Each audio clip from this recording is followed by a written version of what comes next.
di TKP-nya ini, di lokasi ini ada peristiwa tadi malam, kami laporkan di sidang. Maksud supaya majelis hakim juga bisa mengambil tindakan.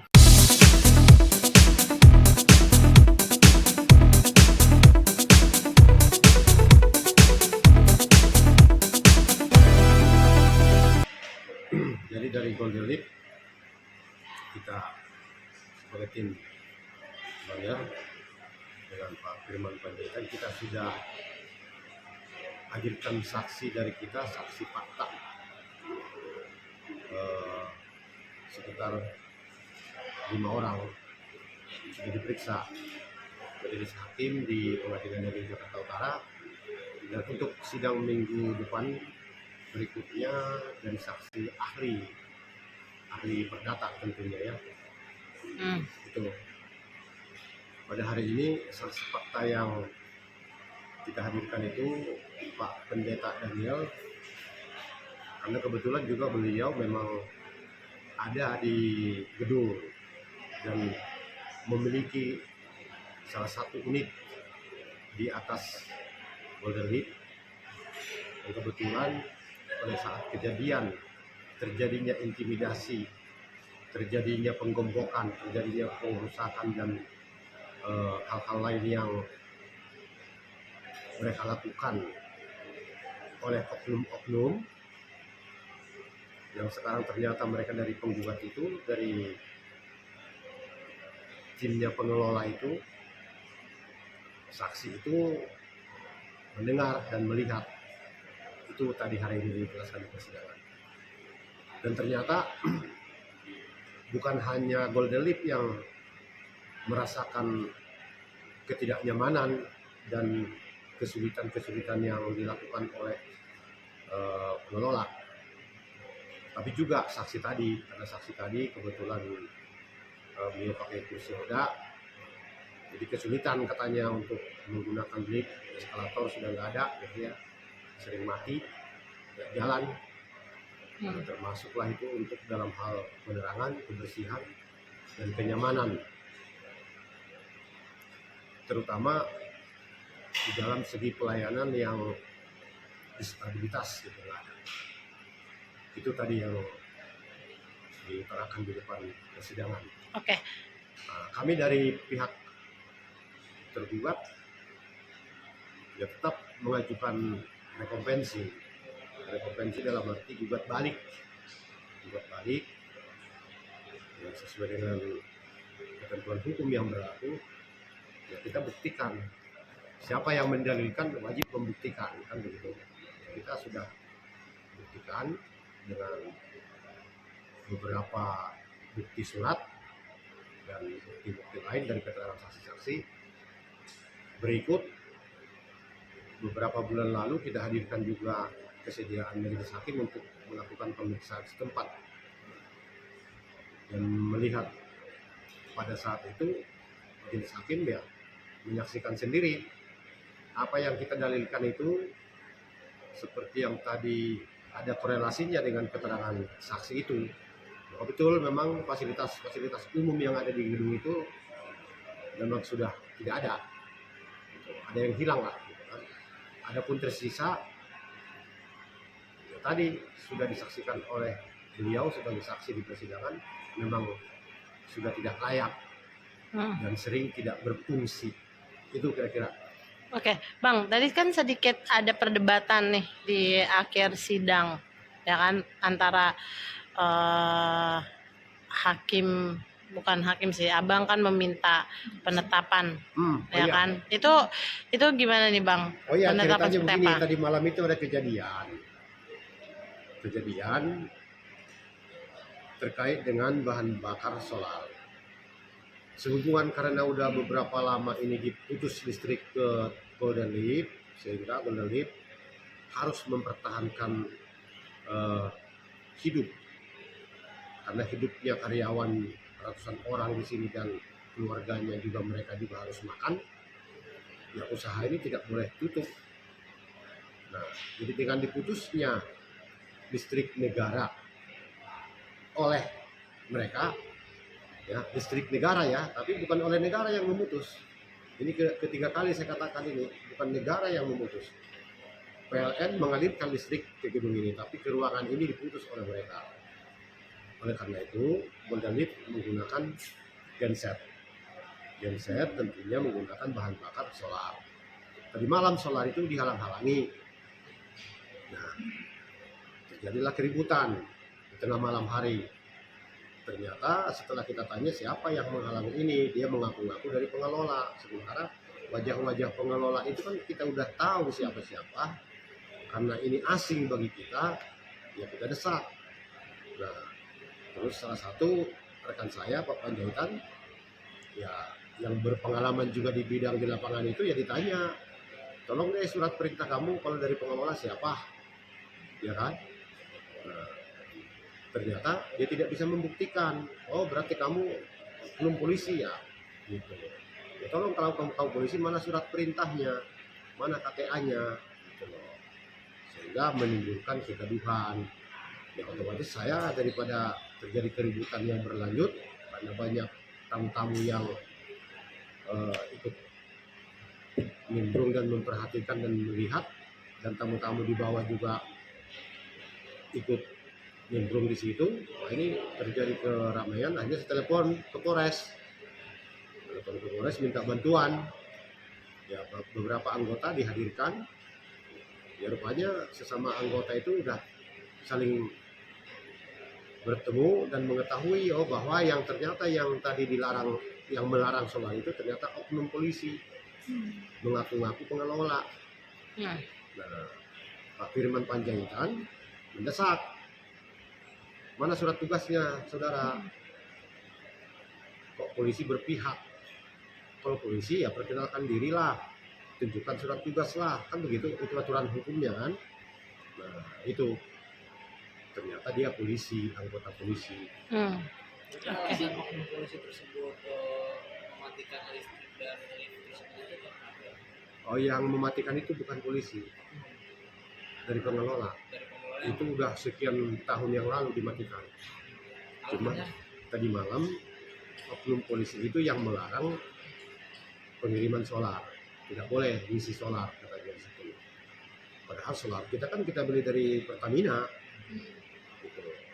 Justru hal ini kami konfirmasi ke Polres bahwa kami beli bahan bakar solar dari Pertamina, cuman mobil angkutnya dari Pertamina ke dalam, ke sini, ke gedung ini tidak bisa masuk, maka harus disambung dengan mobil kecil atau drum, ya kan? Itu.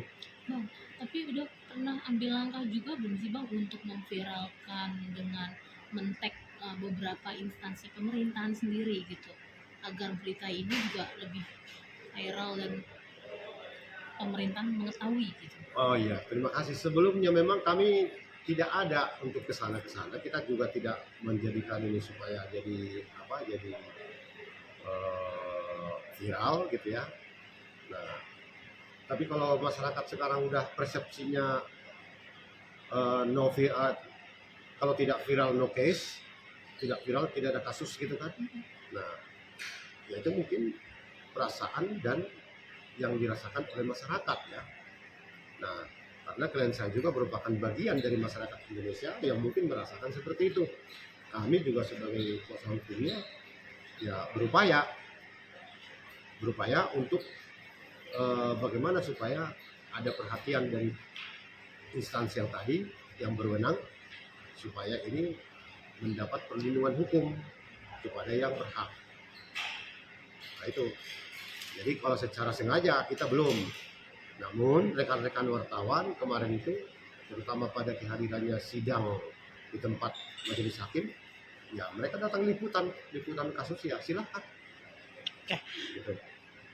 Bang, tadi kan yang tadi permintaan penerapan listrik dinyalain saat sidang disambungkan kembali, yang permintaan dari pihak Golden Leaf, tapi tidak diberi oleh hakim. Itu bagaimana tanggapan Abang? Emang seharusnya masih bisa atau kan ini case baru nih Bang. Semalam ini kan case baru hitungannya kan. Tapi apa masih berkaitan sebenarnya? Peristiwa tadi malam itu adalah betul peristiwa yang baru terjadi tadi malam. Tapi itulah akibat hukum yang timbul oleh karenanya. Di dalam hukum itu kan ada itu yang timbul oleh karenanya. Karena apa? Timbul oleh karena mereka memotong arus listrik usaha ini. Nah, itulah akibatnya. Akibatnya apa? Kita memesan solar, mengoperasionalkan genset. Nah, terus akibat apa lagi? Ya mereka merasa merupakan itu kesempatan untuk melakukan intimidasi. Kalau dilarang solar kan intimidasi dong ke kita. Terkecuali kalau itu memang solar curian ya. Ya kita juga tidak mau menggunakan barang yang seperti itu. Nah, inilah aku sampaikan tadi dengan Pak Firman di pengadilan, tolong majelis hakim, ada kejadian tadi malam seperti itu. Nah, bahwa menurut kami, karena kami ini adalah orang yang taat hukum, yang menghargai proses hukum. Nah, terkait dengan proses hukum sedang berjalan di persidangan di Jakarta Utara dan di TKP-nya ini, di lokasi ini ada peristiwa tadi malam, kami laporkan di sidang. Maksud supaya majelis hakim juga bisa mengambil tindakan, apakah mereka bisa tegur, tolong deh para pihak menahan diri selama proses perkara ini berjalan, jangan melakukan tindakan hal-hal lagi yang saling merugikan, kan bisa seperti itu. Nah, itulah yang kami minta. Nah, ternyata majelis hakim, wah ini kan peristiwa baru, tidak masuk di dalam gugatan yang kami periksa, kan gitu. Nah, jadi salah penafsiran aja menurut saya. Oke. Tapi nggak apa-apa, itu haknya kita untuk memohon dan haknya majelis juga untuk mempertimbangkan atau tidak mengabulkan itu. Oke. Itu kira-kira. Bang, tapi kan tadi sempat ada bantahan juga dari penggugat pihak pengelola kalau tidak ada perjanjian dibolehkan pasang genset, ya kan? Ya tadi ya. iya, Itu gimana nih Bang? Itulah makanya saya bilang, justru disitulah tidak ada titik temunya. Mereka menggunakan pasal yang tidak pernah diperjanjikan dengan kita. Karena itu yang dibacakan sama itu adalah di luar daripada konteks data kita yang ada. Kalau yang ada di kita kan sesuai dengan akte otentik yang dibuat oleh notaris. Sementara yang tadi yang dipakai dasar itu adalah di bawah tangan. Sementara di bawah tangan itu adalah suatu draft yang dahulu kala tahun 2015 atau 2016 itu. Itu hari itu pun itu diganti. Kenapa diganti? Kenapa tidak mau itu dipakai oleh Pak Simon? Karena yang pertama, jumlah uang yang dipergunakan untuk pembayaran gedung ini 5 miliar lebih. Ya kan? Nah, terus jangka waktu untuk menggunakan gedung ini juga kan berpuluh tahun. Makanya dibuatlah akte otentik di notaris. Itu di akte otentik notaris itu tidak ada itu, tidak seperti itu. Nah, malah yang ada sebaliknya, bahwa apabila di kemudian hari terjadi sesuatu, ya kan, akibatkan ada gangguan listrik, maka diperbolehkan ada genset kalau keadaan darurat. Itu yang ada. Maka izin penggunaan genset itu ada nih sama kita. Cuma masih mau izin penggunaan gensetnya, tolong diambil. Jadi jelas ya Bang semuanya sebenarnya Bang ya. Nah ini kan berapa kali sidang lagi sih Bang untuk mendapati hasil keputusannya? Ya coba Pak, ini prediksi dulu. Menurut kami yang masih sedang mengupayakan saksi ahli untuk dihadirkan pada tanggal 7 Maret. Harapan kami saksi ahli ini bisa memberikan pendapat beliau untuk melihat duduk perkara ini bisa dengan jelas dan terang sehingga membantu majelis hakim untuk memutus sesuai memiliki landasan hukum yang tepat. Jadi prediksinya sebentar lagi lah ya Bang ya kira-kira ya sampai hasil putusan atau ada lagi nanti setelah saksi ahli? Sekitar 2-3 kali sidang lagi nih. kalau tidak ada pengunduran ya. Saksi ahli lalu kesimpulan. Kesimpulan, putusan. Mohon supaya sidang mempertimbangkan bahwa terkait keterangan saksi yang tadi bahwa pembeli menggunakan diesel